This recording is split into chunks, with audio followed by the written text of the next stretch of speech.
Napsal jsem si píseň, je to píseň tato. Melodie nic moc, ani slova žádné zlato.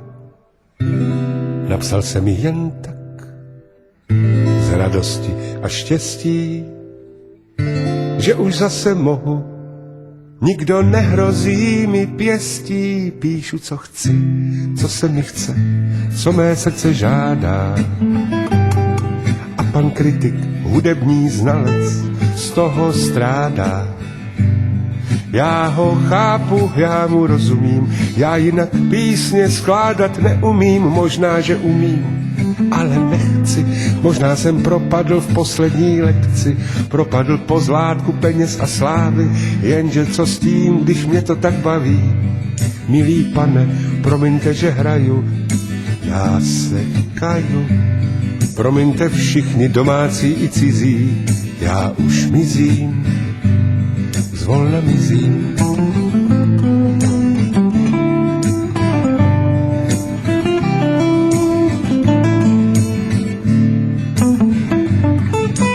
Napsal jsem si píseň, sloku, refrén, sloku, tak nějak to dělám už 35 roků.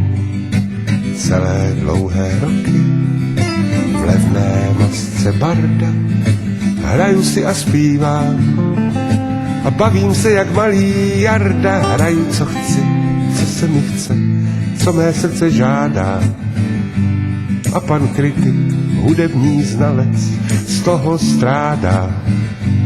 Pro něj jsem šejdíř, pro něj jsem kujon, pro něj jsem prošlý slepičí bujon, pro něj jsem bluma spadlá z višně, pěvkař a frajer tvářící se pyšně, zhouba národa, špatný vzor, krycí jméno Nevermore.